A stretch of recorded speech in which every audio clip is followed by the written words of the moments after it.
Hey there, I'm Brandon. This is the Dirt Church Devotional coming to you today from the Copper Canyon area, just about an hour north of Prescott, Arizona. Just rode some of the gnarliest rock hill climb. Now we're going back down. It's going to be fun. But what I want to talk to you about today is this. Let me ask you a question. Have you ever faced temptation? Have you ever been tempted to do something or bail out of something or go somewhere or whatever, just something that you know it was wrong, but you were tempted to do it? Of course you have. You're human.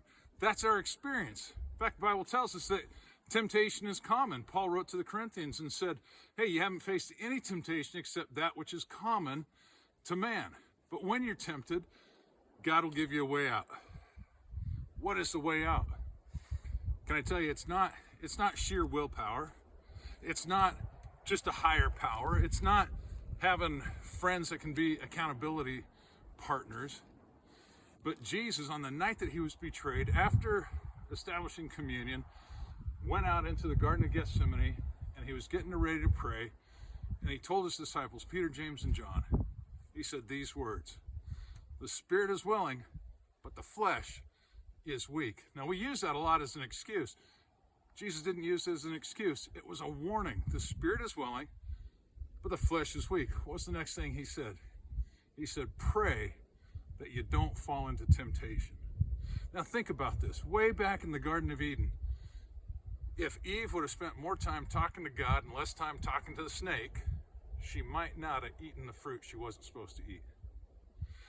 One generation later, if Cain would have taken the time to pray, and understand this, praying is just talking to God, bearing our soul to him, being honest with him, telling him our struggles. And so if he would have talked to God rather than let God monologue to him when he was so upset at his brother, God said this, and he says, look, sin is at your door. It wants to have you, but you must master it.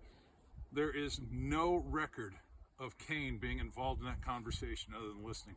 If he would have spoken to God, if he would have talked with God, maybe he wouldn't have killed his brother Abel. So back to you and me. What is it that's going to keep us safe from temptation? It's prayer. Watch and pray that you don't fall into temptation. Jesus even said that when he was teaching them how to pray. He says, lead us not into temptation, but deliver us from evil. Chew on that for a bit. Oh, before I leave, check in about a week or so. I should have some video up. You'll have to find it on the Throttle Therapy tab. Got some good video right now here in Arizona. Have a great day. We'll talk to you next time.